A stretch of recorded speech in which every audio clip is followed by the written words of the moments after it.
Dios les bendiga. Dice la palabra de Dios: así que si Cristo les ha dado el poder de animar, si el amor los impulsa a consolar a otros, si todos participan del mismo espíritu, si tienen un corazón compasivo, llénenme de alegría viviendo todos en armonía, unidos por un mismo amor, por un mismo espíritu y por un mismo propósito. No hagan nada por rivalidad o por orgullo, sino con humildad, y que cada uno considere a los demás como mejores que él mismo. Ninguno busque únicamente su propio bien, sino también el bien de los otros. Tengan unos con otros la manera de pensar propia de quien está unido a Cristo Jesús, el cual, aunque existía con el mismo ser de Dios, no se aferró a su igualdad con él, sino que renunció a lo que era suyo y tomó naturaleza de siervo, haciéndose como todos los hombres y presentándose como un hombre cualquiera. Se humilló a sí mismo, haciéndose obediente hasta la muerte en la cruz.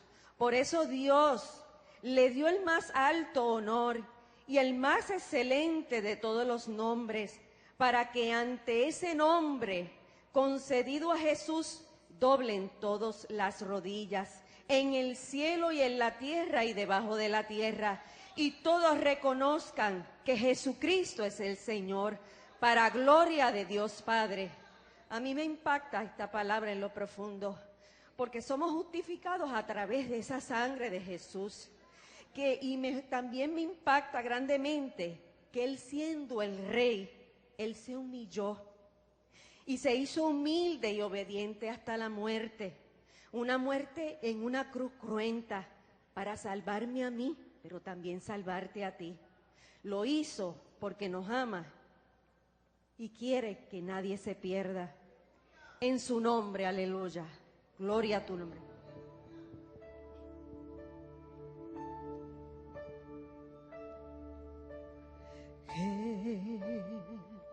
Siendo en forma de Dios, no estimó al ser igual a Dios como cosa que aferrarse.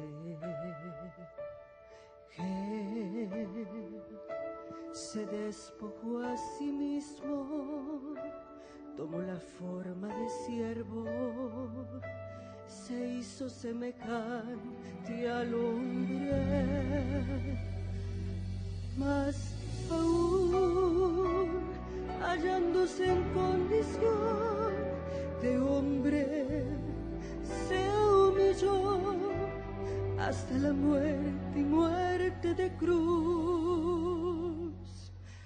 Por eso Dios también lo exaltó y le dio nombre que es sobre todo nombre. En el nombre de Jesús cantaré toda mi vida. En el nombre de Jesús se doble toda rodilla. En el nombre de Jesús toda lengua confiese. En el nombre de Jesús, Él es nuestro Rey de Reyes. Para gloria de Dios.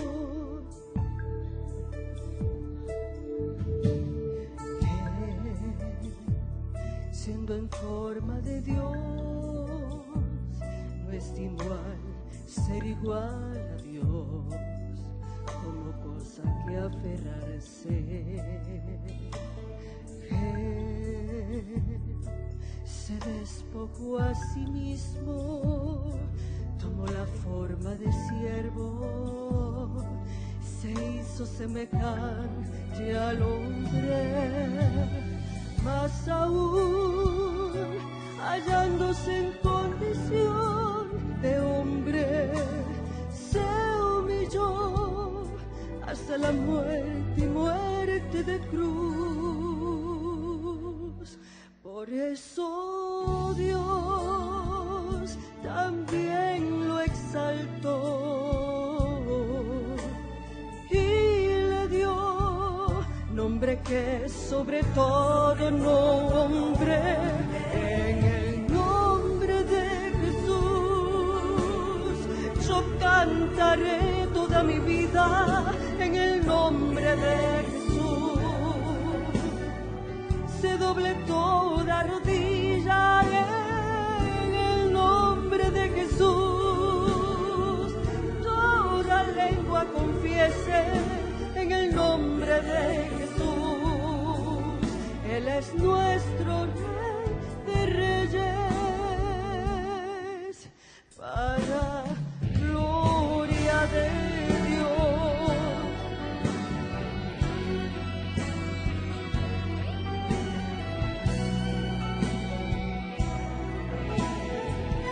En el nombre de Jesús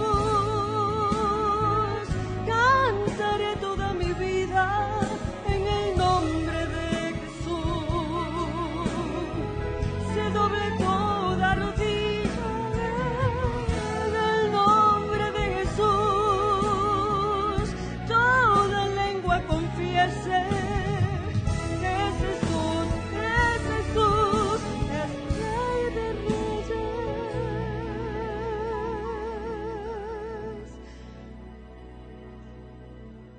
para gloria de Dios.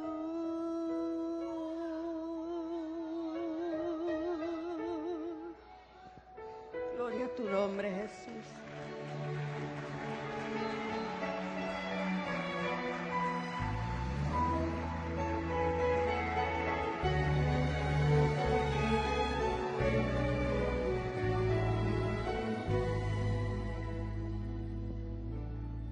Para gloria de Dios. Dios les bendiga. En esta mañana me gustaría compartir con ustedes una reflexión sobre los pasajes que están en el final del capítulo del libro de Mateo, específicamente el capítulo 25.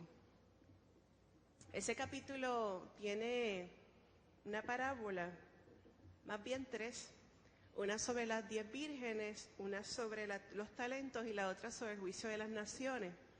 Y ese evangelio de Mateo está dividido en una serie de discursos, 5 para ser exactos, y este es el último discurso que se registra en ese libro. Y viene a raíz de una pregunta que le hacen los discípulos a Jesús. Dice que Jesús predice que se va a destruir el templo de Jerusalén, y entonces los discípulos le preguntan en el capítulo 24, verso 3, ¿cuándo serán estas cosas y qué señal habrá de tu venida y del fin del siglo? Nótese que la pregunta es compuesta, ¿verdad? Ellos le preguntan primero, por un lado, ¿cuándo es que se va a destruir ese templo? Por otro lado le pregunta cuáles van a ser las señales de tu venida, y también le preguntan cuáles van a ser las señales del fin del siglo. Así que, arrancando ese capítulo 24, 25 y parte del 26, Jesús responde esas tres preguntas, pero no las responde en orden. Así que usted va a ver que unas veces habla de las señales del fin, otras veces habla de la venida y otras veces habla de la destrucción del templo.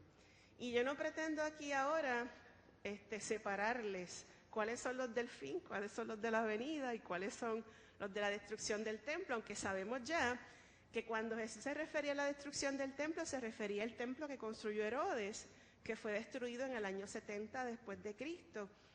y que marcó el fin del Estado judío. O sea, a partir de ahí, pues los judíos tuvieron que emigrar a otros países, los que sobrevivieron de la masacre. Ustedes saben que en esa guerra dirigida por Tito Flavio Vespasiano murieron cerca de 1 millón de judíos en Jerusalén. Unos escaparon y los últimos que quedaban mueren en Masada, que ellos mismos se matan para no ser matados por el emperador. Y a raíz de ahí los judíos tuvieron que emigrar a todas partes del mundo hasta hoy. Hasta hace poco, que en el 1947 fue que se volvió a instaurar el Estado judío en Israel. Pero lo que me interesa destacar es el hecho de que los discípulos saben que Jesús se iba, que Jesús iba a morir, iba a resucitar y que se iba. Y ellos entonces tienen la preocupación de qué van a hacer entre tanto Jesús regresa. Y ese va a ser el énfasis que va a tener en esta mañana la reflexión de hoy. Después que yo me convierto, que acepto al Señor como mi Salvador, que el Espíritu Santo viene a morar en mí, después que Él limpia mis pecados y me da la oportunidad de vivir una vida nueva, ¿qué se supone que yo haga entre tanto que Él llega? ¿No les parece que eso es una pregunta interesante? Lo mismo les pasaba a ellos. Ellos decían, bueno, ¿cuándo es que tú vienes? Y usted sabe que Jesús le contesta que ni aun los ángeles que están en el cielo saben ni el día ni la hora en que vendrá.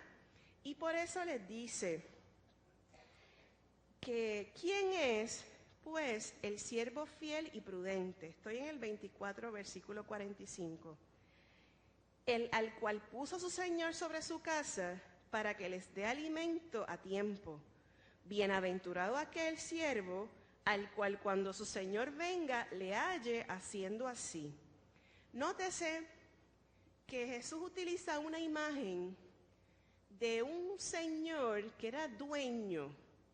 Póngale de una finca, de una casa, de un negocio, no importa, era dueño.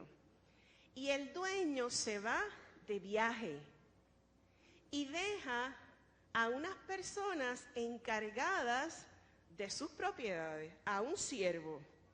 Y entonces dice que ese señor puso al siervo sobre su casa para darle alimento a los demás. Qué interesante, ¿verdad? El Señor se va, Jesús se va, y deja a unos discípulos en la tierra para darle alimento al mundo. ¿Notan la similitud? El Señor Jesús se fue, pero dijo que vendría. Y lo estamos esperando, ¿verdad que sí? Y nos dejó a nosotros a cargo del reino. ¿Verdad que sí? Nos dejó aquí para hacer sal, para hacer luz. ¿Verdad que sí? Que nos dejó con un legado, con una misión, que era la de ir a ser discípulos. ¿Verdad que sí, hermanos? Pero nótese la imagen. Dejó al siervo para que diera alimento a los demás. Eso supone que Dios puso en nuestras manos el pan de vida, que era el mismo, ¿verdad?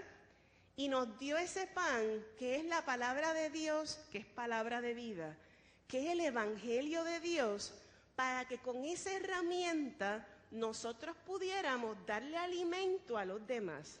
Pero mira lo que dice ahí. Dice que bienaventurado el siervo que cuando su Señor venga le halle haciendo así. O sea, que cuando Él venga, Jesús vuelva, Él va a evaluar qué hemos hecho con el alimento que nos dio para repartir. Y dice ahí que aquel que estuvo alimentando a los demás, ¿será qué? Un siervo dichoso y bienaventurado. Pero también dice, ¿qué pasa con aquel que no hace bien el trabajo? ¿Verdad que dice ahí? Pero si aquel siervo malo dijera en su corazón, mi Señor tarda en venir, y comenzaré a golpear a mis consiervos, y a comer y a beber con los borrachos, dice que vendrá el Señor de aquel siervo en un día que éste no espera, a la hora que no sabe. ¿Y qué hará? Lo castigará duramente y pondrá su parte con los hipócritas, y allí será el lloro y el crujir de dientes. O sea, que tú y yo tenemos el pan de vida, que es la palabra de Dios, que es la que da vida, restauración y esperanza a todo el que recibe. Lo único que Él espera que tú y yo hagamos, entre tanto que Él venga, es que compartamos ese pan con los demás. No importa que te hayas acabado de convertir o que lleves mucho tiempo en el Evangelio. La misión es la misma para todos. Comparte tu pan. Pero dice que algunos tomamos eso en serio y comenzamos a repartir. Y el que reparte, reparte de lo que Dios le ha dado. Nótese que Él no reparte lo que tiene, sino lo que le pertenece al Señor. ¿Entiende eso? Tú no tienes nada, igual que yo. No tengo nada que dar. Pero lo que, como decía el apóstol, pero de lo que tengo, te doy. ¿Y qué es lo que tú tienes? Tienes a Cristo. Tienes la salvación. Tienes la palabra. Tienes el poder. Obvio, claro y evidente que están sedientos y hambrientos, ¿no les parece? Sedientos de amor, sedientos de aceptación, sedientos de perdón, sedientos de cariño, sedientos de compasión. Y Dios te puso aquí para alimentarle. Y esa tarea de alimentar a los demás es urgente, inminente, necesaria, imperiosa. Nosotros no podemos estar muchos días sin comer, ¿verdad que sí? ¿Qué le pasa a la gente que no come? ¿Se muere? Bueno, por lo menos le da un bajón de azúcar, mínimo, ¿verdad? Pues la gente que está a tu alrededor, que no ha sido alimentado por ti, se está muriendo. Y pasa igual que en el cuerpo físico. Cuando los niveles de glucosa no llegan, pues te pones irritable, tembloroso, sudoroso, de mal humor, te sientes sin fuerza, débil. Pues la gente que está a nuestro alrededor, que no tiene a Cristo, está igualito. ¿Verdad que la gente está bien malhumorada? Con los niveles de tolerancia bien bajitos. ¿Verdad que prenden de medio madiguetazo? ¿Así es que se dice? Sí. ¿Verdad que hay mucha gente de mecha corta por ahí? ¿No será que les hace falta Cristo? ¿Verdad que cuando la gente no come, las fuerzas se debilitan? El cerebro no funciona, hay confusión mental, no se puede pensar bien. Cuando la persona tiene hipoglicemia severa, a veces se olvida hasta de quién es y dónde vive y para dónde va.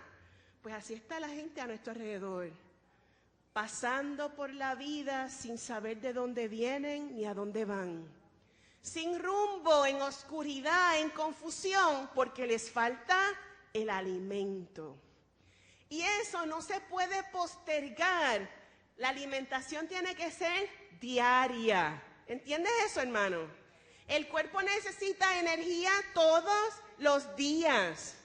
Aunque tú te hayas atiborrado de comida el día anterior, el día siguiente el cuerpo no usa la reserva primero, siempre espera recibir.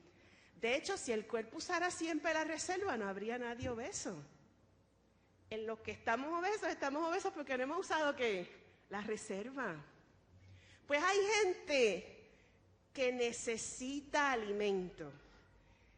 Tú lo tienes, el Señor te lo dio y la gente necesita que tú compartas eso todos los días con cuantas personas te encuentres en el camino.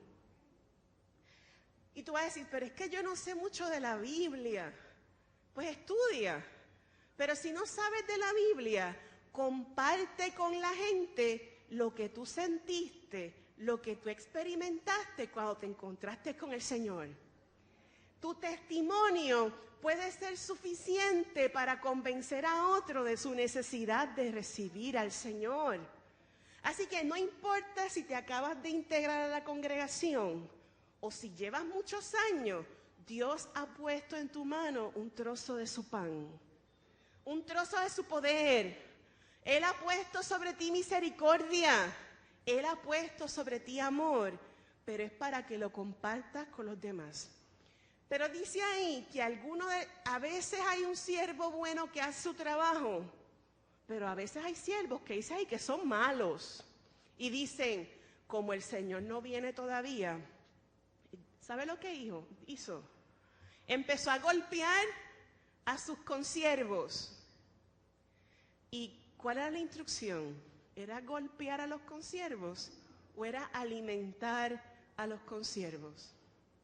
Y dice que comenzó a golpear a los consiervos. O sea que en lugar de sanar, alimentar, atender, cuidar, hizo todo lo contrario. Les golpeó. Y golpeaba a los siervos. Y eso quiere decir que en lugar de sanar y restaurar, lo que estaba haciendo con lo que Dios le dio fue ¿qué? Destruir. Porque como el dueño no se sabe cuándo llega, pues me voy a tomar una pequeña licencia para hacer lo que yo quiera.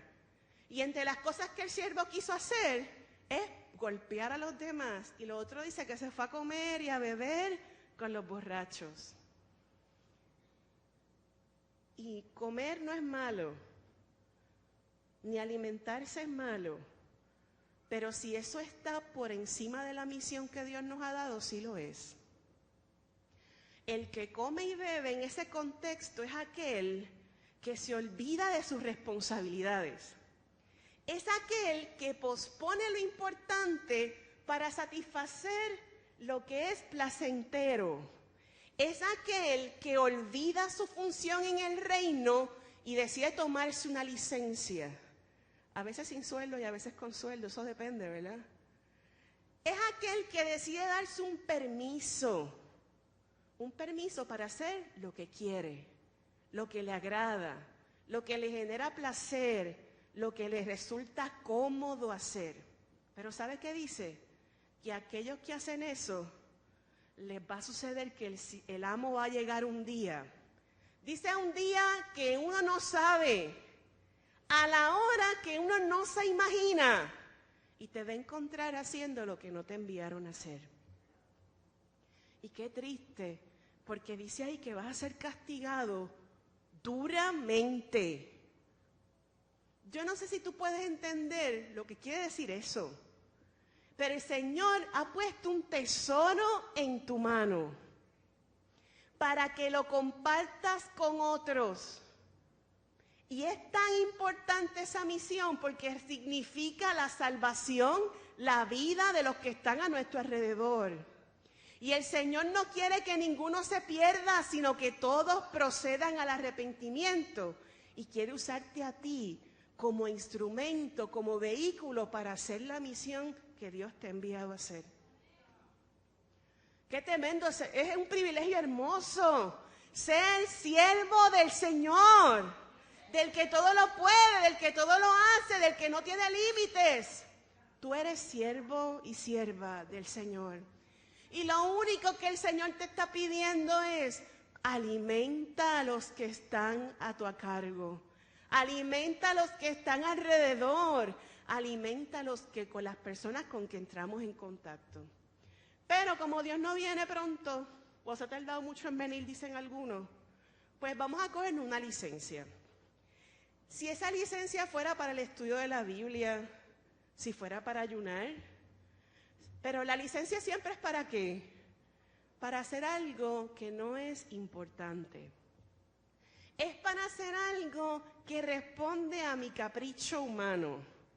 Es para hacer algo que me satisfaga a mí en lo personal, sin contar las consecuencias de ese permiso. Y a veces, hermanos, nos damos una serie de permisos.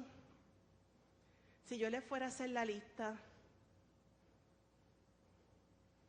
porque estamos pendientes de la carne mía, de lo que me gusta a mí, de lo que a mí me satisface, de lo que yo entiendo que es mi derecho. Y se me olvida que mi prójimo debe estar por encima de mí.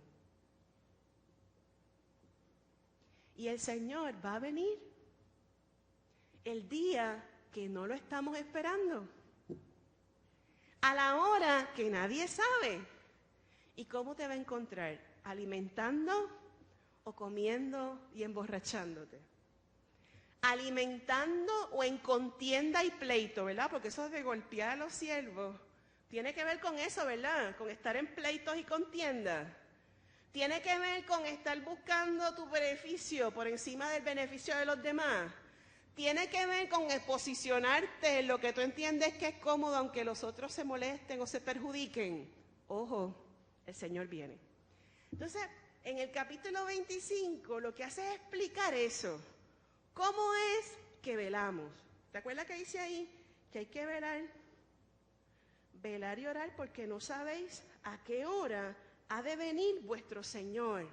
Y entonces en el capítulo 25 el evangelista trata de explicarnos cómo es que se vela. Velar y orar porque no sabéis el día ni la hora en que ha de venir nuestro Señor. Y entonces fíjense que empieza mencionando la parábola de las 10 vírgenes. Dice que va a haber una boda. Y en esa boda hay, como en todas las bodas, un novio. Pero en este caso hay 10 novias. Y dice que las 10 novias se vistieron, cogieron su lámpara, pero 5 de ellas llevaron aceite adicional. ¿Verdad que sí? Y dice que el novio se tardó. Y se tardó tanto que les dio un sueño. Y nótese ahí que las 10 se durmieron. Pero, de momento, cuando más profundo estaba el sueño, cuando nadie se lo imaginaba, se oyó la voz de que venía el novio. Entonces las 10 novias se despiertan y dicen, caramba, parece que se tardó bastante, que el aceite que tenía la lámpara ya se estaba acabando. Y las que llevaron aceite de reserva, pues tenían para echarle lo que iban porque la boda no era allí, tenían que caminar con el novio hacia el lugar de la boda. Y se supone que de noche no hay postes ni tendido eléctrico, así que la lámpara era bien importante, ¿verdad que sí?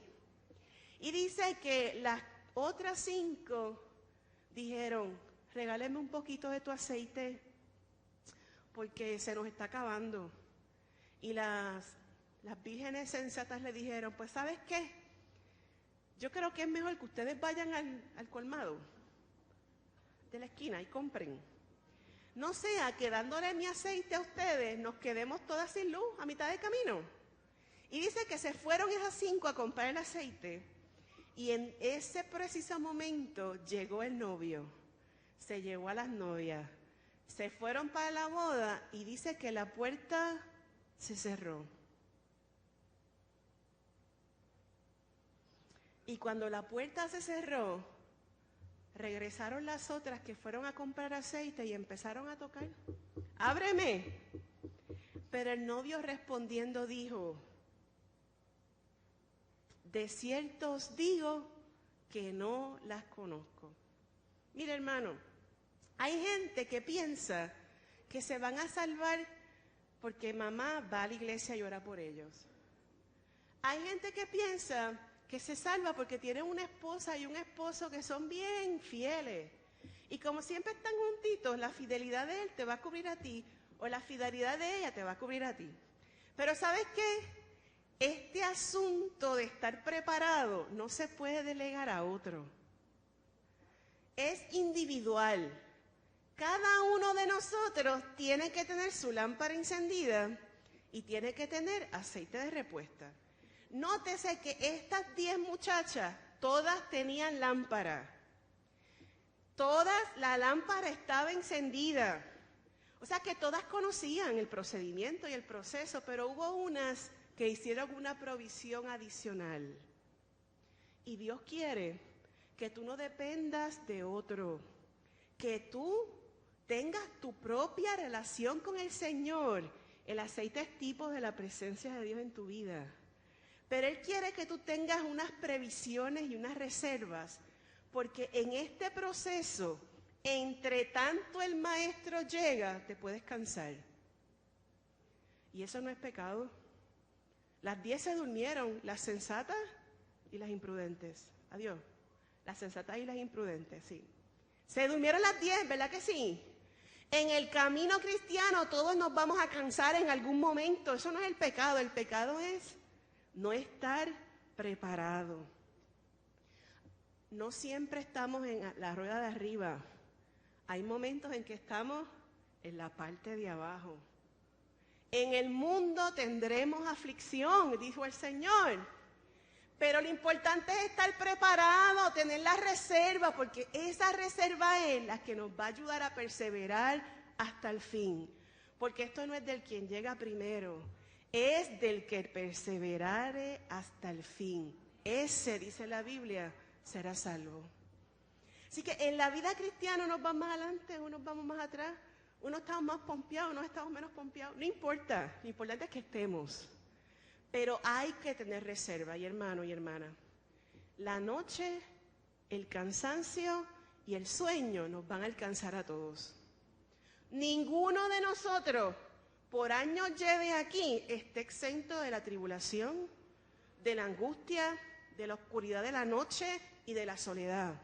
Pero aquellos que tienen su lámpara encendida, aquellos que tienen aceite de repuesto, oirán la voz del novio que les dice: ven, entra conmigo a la boda, vamos a celebrar ahora, porque de eso se trata, hermano, que aunque en este mundo tendremos aflicción, cuando estemos en la presencia de Dios, dice la Biblia que Dios enjugará toda lágrima, todos los sufrimientos cesarán y viviremos alegremente y eternamente con Él para siempre. Pero para eso hay que hacer provisión. Así que, hermano, no puedes esperar a que llegue la noche para buscar el aceite. Lo que eso supone es que si tú sabes que va a haber aflicción, si tú sabes que va a haber turbación, no puedes esperar orar ahí cuando llegue la turbación. Hay que orar ¿cuándo? Antes. Porque la turbación puede llegar, pero si el texto bíblico no está en la mente, hay momentos donde no vas a poder buscar la Biblia y la concordancia para ver dónde era que estaba el texto ese. ¿Sí, hermano? El texto tiene que estar ¿dónde? En la mente. Y Dios, en el momento de dificultad y su Santo Espíritu te van a decir: este es el texto. Todo lo puedo en Cristo que me fortalece. Aunque mi padre y mi madre me dejaran, con todo Jehová me recogerá. Aunque ande en valle de sombra de muerte, no temeré mal alguno, porque tú estarás conmigo. Ninguna alma forjada contra ti prosperará. Pelearán contra ti, pero no te vencerán, porque yo estoy contigo, dice Jehová, para librarte. Pero eso tiene que estar ¿dónde? En la mente. Esa es el potecito de aceite, tú sabes, de repuesto. Pero nosotros queremos que todo ocurra de forma instantánea. Señor, aquí estoy, resuelve. No, hermano, Dios puede hacer eso. Pero Él quiere que tú seas prudente, que tengas tu vasija de aceite de resguardo, que tengas la reserva para que esa sea la que te mantenga firme en el momento malo. Y entonces puedas decir: no he visto justo desamparado, ni su simiente que mendigue pan. Y entonces puedes decir: nada me separará del amor de Cristo, ni tribulación, ni angustia, ni persecución, ni escasez, ni peligro, ni espada. Porque Él va a estar contigo, dice el Señor. Aleluya. Y así que una de las maneras en que velamos y oramos es estando preparados para el día malo, teniendo la reserva y asegurándose tener una relación individual. Mis hermanos y yo somos el producto de la oración de mi abuela y de mi mamá. Pero si yo no buscaba al Señor, me perdía. Por mucho hubiesen orado ellas. Cada uno pendiente de su propia salvación. Pero cada uno consciente de cubrir en oración a las generaciones que nos siguen. Somos responsables de eso también. Acuérdate, lleva el pan, alimenta. Y los primeros que están a tu alrededor es tu familia. Alimenta esos primeros. Luego viene la parábola de los talentos que dice otra forma de velar. Dice, un señor reparte a unos mayordomos o administradores un dinero y se va. Y dice que a uno le dio, pues póngale 500, 200 y 1. Los números no importan aquí. A uno le dio 5, a uno le dio 2 y a uno le dio 1. Dice que eran talentos y un talento equivalía a 100 monedas de plata, a 100 monedas de oro o a 1000 monedas de plata, y una moneda de plata era el salario de un día. Así que para que una persona tuviera 5 talentos, tenía que trabajar casi 95 años. Así que el Señor tenía mucho y repartió como en abundancia. Así es tu Dios. Él es el dueño de todo. Y reparte con liberalidad, con amor, con abundancia y con misericordia. A unos les dio el talento de cantar. A otros les dio el don de gente, de hablar con las personas. A otros les dio la capacidad de servir. A otros les dio la capacidad de enseñar. A otros les dio la capacidad de predicar. A otros les dio la capacidad de acompañar. Y a otros les dio la capacidad de escuchar. Y a otros les dio el talento del baile, de las artes plásticas. A otros les dio el don de negociar. Y a otros, y así el Señor sigue repartiendo, ¿verdad, hermano? Hay unas cosas que Dios te las dio cuando naciste. Vinieron en tu código genético. Pues hay familias. Pues imagínense, por dar un ejemplo, la familia de Amarilis y Wilfredo, esas familias son todos artistas. Unos músicos, unos bailarines, otros escritores de libretos, otros directores. Es una cosa tremenda esa familia, yo me gozo con ellos. Porque a mí no me dio ese don, pero a ellos sí. Y qué rico que ellos lo ponen en las manos del Señor. Pues hay otros que tienen una capacidad tremenda de escuchar y no hacen ruido, pero escuchan. Y Dios los honra por eso. Pero hay otros dones que el Señor da cuando el Espíritu Santo viene sobre ti. Los dones del Espíritu. Y a veces reparte dones y ministerios. Y por eso en la congregación hay personas que son expertos en la palabra, que son unos maestros destacados. Y tú dices, wow, que es mucha sabiduría del Señor. Y tenemos otros hermanos que tienen un don de fe brutal. Y ellos pueden ver que Dios va a hacer unas cosas y tener esa capacidad y alientan a los otros a tener esa fe con ellos. Y otros hermanos que tienen un don de sanidad y oran y la gente se sana. Aquí hay repartidos de todos esos dones. Pues es como si el Señor te hubiera dado 500, 200 o 100 o 5 y 2 y 1. Eso no importa la cantidad. El asunto es el siguiente. Dios les repartió a todo el mundo. Nótese que aunque a uno le dio uno, algo le dio. ¿Verdad que sí? Pues a ti también. A lo mejor tú dices, yo no sirvo para nada. Eso no es verdad. Eso es mentira del diablo. Dios te dio algo a ti. Y lo único que quiere es que lo pongas a producir. Y dice que los primeros 2 se fueron a negociar. Y el que tenía 5 trajo 10. Y el que tenía 2 traería 4. La cosa es que lo duplicaron. Pero al que Dios le había dado 1, dijo, este señor es duro, severo, y cosecha donde no ha sembrado. Y si me da yo lo pongo a producir y se pierde, y se daña, y sale mal, ¿me va a matar? ¿Sabe lo que hizo? Enterró el talento. Y llegó el Señor. El día de la rendición de cuentas siempre llega. todos compareceremos ante el tribunal de Cristo. Todos. No se va a escapar ni uno. Y todos tendremos que informarle a Dios, que es el Señor de los señores, que es el dueño de los talentos, qué hicimos con lo que Dios nos dio. Y empezaron los informes. Mira, tú me diste tanto y te entrego tanto. Y el Señor decía, bien, buen siervo y fiel, en lo poco has sido fiel, en lo mucho te pondré, entra en el gozo de tu Señor. Pero le tocó el turno al que había enterrado el talento. Y dice, nótese que no dijo, no hice nada. Note que la conversación empieza dando una excusa. Y una excusa es lo único que se interpone entre el poder de Dios a través de ti y la victoria que Dios tiene para ti. Una excusa. Porque el que no pone excusa mete mano y hace lo que Dios le mande a hacer. Salga como salga, el Señor me lo mandó a hacer, pues Él sabrá. Pero los que empezamos a buscar pretextos y excusas, no hacemos nada.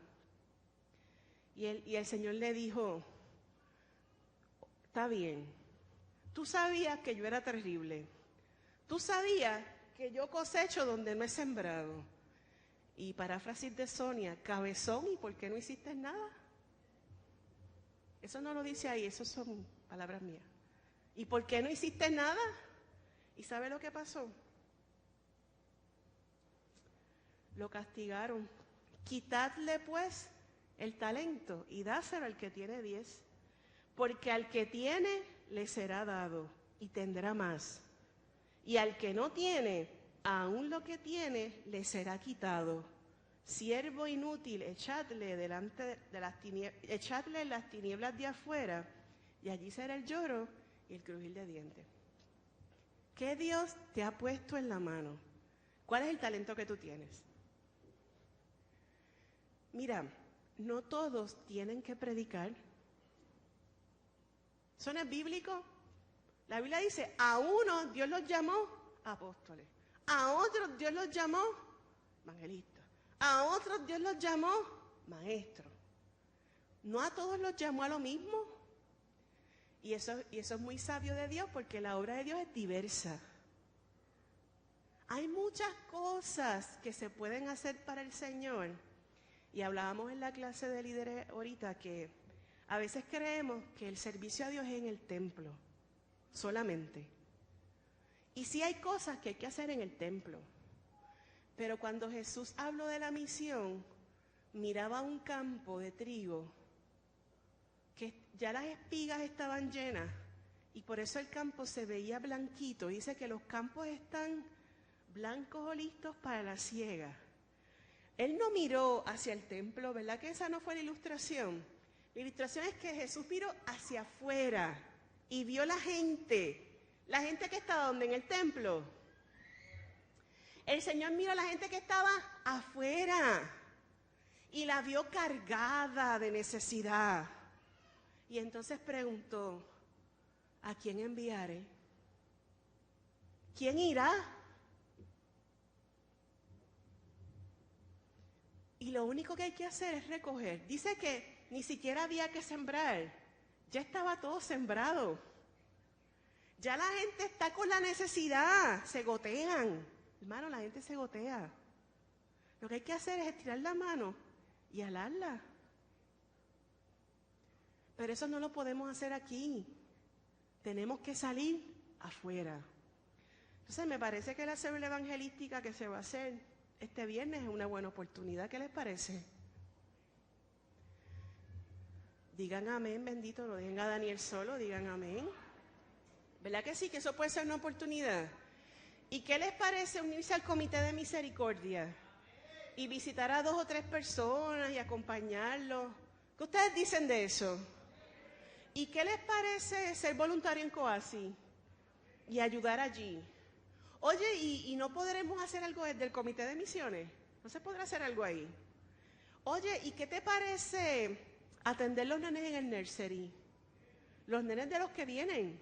para que puedan escuchar. ¿Qué te parece eso? ¿Y qué te parece unirte al Comité de Educación Cristiana y empezar a enseñar? Hay montones de lugares donde podemos insertarnos. ¿Y sabe por qué hay montones de lugares? Porque hay montones de talentos y tú tienes uno de esos. Dios le dio a todo el mundo algo. La mentira es pensar que no tienes nada. Eso es mentira. Dios te ha dado algo. Ese talento que Dios te dio, ¿qué te parece si lo pones a trabajar, a negociar, a multiplicarlo? La mies es mucha y los obreros son pocos. Rogad al Señor de la mies que envíe obreros a la mies. Pero los obreros piensan que se tienen que montar en un avión, no necesariamente, aunque yo estoy orando para que Ana María y su esposo se vayan ya a hacer misiones, y estoy orando por gente que yo sé que se tienen que ir ya, por Marisol es otra que se tiene que ir ya, yo no sé qué están esperando, pero estoy orando para que Dios se los lleve para allá, no al cielo, que se los lleve a hacer el trabajo que hay que hacer. Y los usé a ellos dos de ejemplo, pero en mi mente hay muchos nombres de gente con talento y que están en espera. Y uno se pregunta, ¿de qué? ¿Qué hace falta para ir? Que Dios te llame, ya te llamó. ¿Qué hace falta para ir? Que Dios te capacite, Él lo va a hacer en la marcha. Nunca vas a estar plenamente capacitado. Tienes que empezar, rookie. Y Dios en la medida que tú vas, que no lo dice ahí, al que tiene se le dará ¿qué? Más. Y al que no tiene, aún lo que tiene le será quitado. Te sientes sin nada, a lo mejor fue que Dios te quitó, porque nunca lo pusiste a producir. Pero Dios a todos nos dio y es tiempo de salir. Y por último, hay un pasaje ahí que dice, Señor, ¿qué tenemos que hacer? Y dice ahí, mira lo que dice el Señor. Entonces el rey dirá a los de su derecha, porque en el juicio de las naciones se trata de que dividen los cabritos de las ovejas, y las ovejas las ponen a la derecha y los cabritos a la izquierda. Y usted dice, ¿qué diferencia hay? Bueno, lo que pasa es que en ese contexto los cabritos estaban con defectos, no eran los aptos para el sacrificio, se separaban. Entonces dice ahí, entonces el rey dirá a los de la derecha, venid benditos de mi Padre, heredad el reino preparado para vosotros desde la fundación del mundo. Entonces mide los criterios para ser benditos de mi Padre. Mira el criterio para recibir el reino de Dios. Porque tuve hambre y me diste de comer. Tuve sed y me diste de beber. Fui forastero y me recogiste. Estuve desnudo y me cubriste. Enfermo y me visitaste. En la cárcel y viniste a mí. Y dice, Señor, ¿cuándo fue que te vimos así? Hambriento, sediento, desnudo. ¿Y cuándo te vimos forastero? ¿Cuándo? ¿Cuándo te vimos enfermo? Y entonces el rey dirá, por cuanto lo hiciste a uno de estos mis hermanos más pequeños, a mí lo hiciste. ¿Tú quieres que cuando Él venga y rindamos cuenta ante Él, Él te ponga a la derecha, te entregue el reino de Dios? Mira, es que es bien sencillo, ¿verdad? ¿Por cuanto qué? Por cuanto tuve hambre y me diste de comer. Recuerda lo primero que dijimos, Dios le da a cada cual el alimento, ¿para qué? Para que alimente a los demás. Por cuanto tuve sed y me diste de beber, por cuanto fui forastero y me recogiste, estuve desnudo y me cubriste, enfermo y me visitaste, en la cárcel y viniste a mí, esos son los que tendrán el reino de Dios. Así que si tú quieres recibir la herencia del Señor, que es maravillosa, eterna, poderosa y feliz, lo único que hay que hacer es ponerte en acción. ¿Qué te parece? Y tú dirás, yo que soy acabado de llegar, pues mira, sí, empieza yendo a la clase de nuevos creyentes. Y si no te has bautizado, bautízate. Y arranca por ahí, haciendo lo que el Señor ponga a tu mano a hacer. Pero cuando Dios te ponga algo en la mano para hacer, hazlo conforme a todas tus fuerzas. Hazlo como para el Señor. Lo estás haciendo un hermanito pequeño, pero dice que Dios lo ve como si se lo estuvieras haciendo a Él mismo. Y entonces el reino de los cielos será tuyo. Vivirás dichoso y feliz en la eternidad delante de la presencia del Señor. Así que, hermano y hermana, ¿qué te parece? ¿Tú quieres disfrutar de ese reino con Dios? ¿Tú quieres vivir en la eternidad por Él? ¿Tú quieres que el Señor te diga, ven, bien, buen siervo y fiel? Pues hay que trabajar. Hay que trabajar. Y es de todos. No se puede escapar nadie. Hay que trabajar. Si tú eres de los que entiende que han pasado muchos años, mucho tiempo, y has estado poniendo las mismas excusas, y tú crees que el Señor hoy puede hacer algo diferente en ti, y tú te dispones a trabajar por el Señor, yo te invito a que pase. Pasa a reconocer tu limitación. Yo reconozco las mías. Porque yo no estoy exenta de las limitaciones de las cuales yo te expliqué hoy. A mí me pasa las mismas cosas que te pasan a ti y quiero poner las mismas excusas que tú pones. Pero el Señor me convoca a sobrepasar las excusas, a vencer el miedo y a entender que no estoy con las manos vacías, sino que Dios ha puesto un tesoro en mis manos y lo ha puesto en el tuyo. Y el tesoro vale en la medida que lo dispones a alimentar a los demás, a visitar a aquel que está solo, a dar alimento a aquel que está hambriento, agua al que está sediento y visitar a aquel que nadie le visita. Si tú quieres disponer tus manos para el Señor hoy, te invito a pasar y los ancianos con gusto van a orar por ti. Yo no tengo nada que darte, pero el Señor, Dios Todopoderoso, el Rey de la Gloria, ese sí tiene muchas cosas que dar. Y da mucho más abundantemente de lo que pedimos y pensamos, dice la palabra del Señor.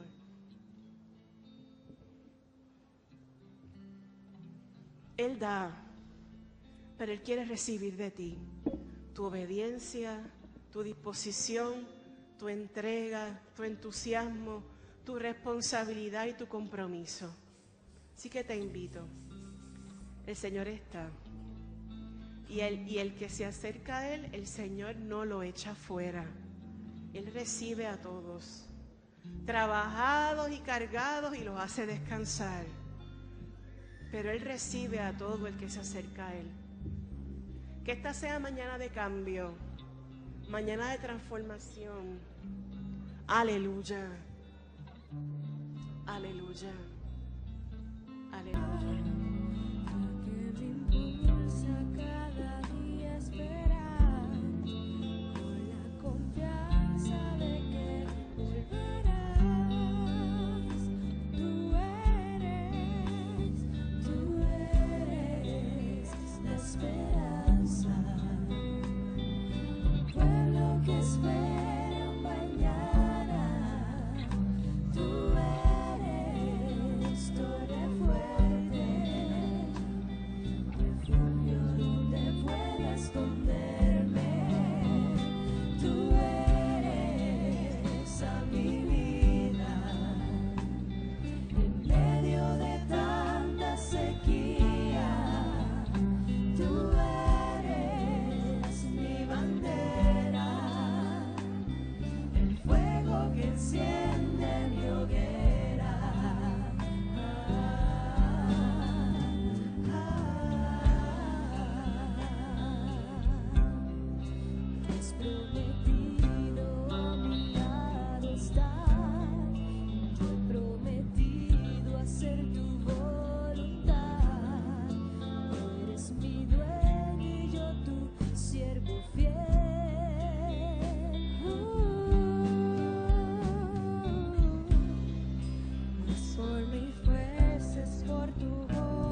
no quiero ser igual. Renuévame, Señor Jesús. Pon en mí tu corazón, porque todo lo que hay dentro de mí necesita ser cambiado, Señor, porque todo lo que hay dentro de mi corazón necesita más de ti.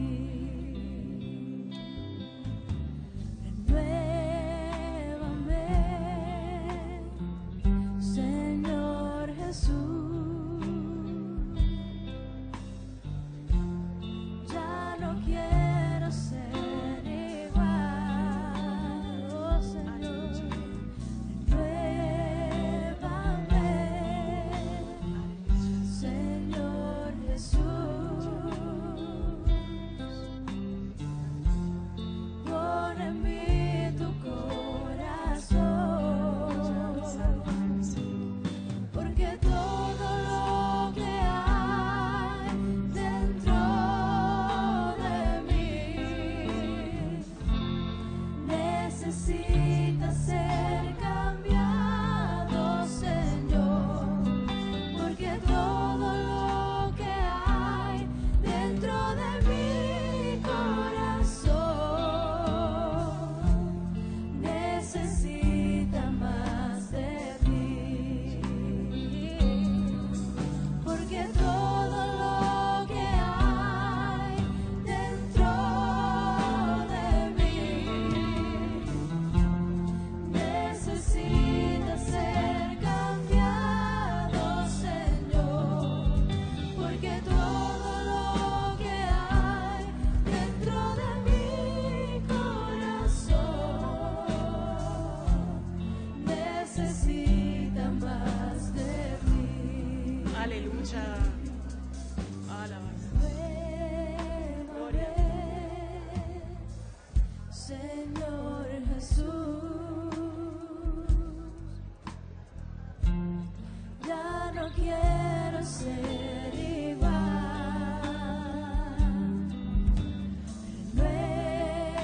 Renuévame, Señor Jesús. Pon en mí tu corazón, porque todo lo que hay dentro de mí Aleluya. necesita ser cambiado, Señor, porque todo lo que hay dentro de mi corazón necesita más de ti, porque todo lo que hay dentro de mí necesita ser cambiado, Señor, porque todo lo que hay dentro de mi corazón necesita más de ti. Yo necesito más de ti. Oh, Señor, necesita más de ti. Gloria a Dios. Señor, en esta mañana te damos gracias. Gracias por tu palabra. Y gracias porque la escuchamos a tiempo y porque hay una nueva oportunidad, Señor. Porque tú tienes misericordia desde los cielos. Te pedimos, Señor, que nos permitas estar activos y haciendo lo que nos toca hacer cuando tú vengas. Que nos encuentres haciendo así, llevando la palabra, alimentando a la gente que está alrededor, haciendo tu voluntad que es agradable y perfecta. Asístenos, Señor, con la fuerza de tu Espíritu para poder estar en sintonía contigo y ayúdanos a vencer los obstáculos, aún nuestras propias, Señor, necesidades que no se interpongan por encima de la voluntad y el plan tuyo. Asístenos, Señor, con tu fuerza poderosa y permite que podamos vencer obstáculos, podamos derribar muros, podamos escalar montañas, asidos de tu mano y fortalecidos con la fe que tú das. A ti sea toda la gloria y toda la honra por siempre, Señor. Amén. Aleluya. Aleluya.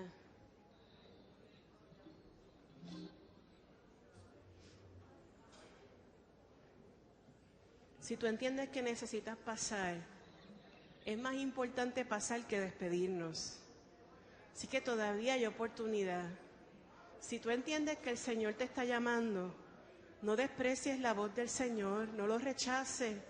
Si Él te llama porque te ama y te convoca porque se gloría en hacer prodigios y milagros a través de ti, no te descartes.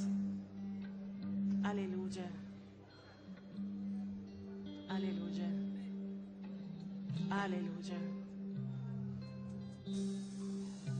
Aleluya.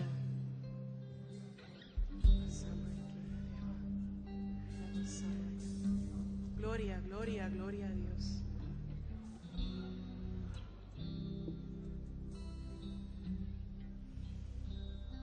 El Señor está levantando soldados para su ejército,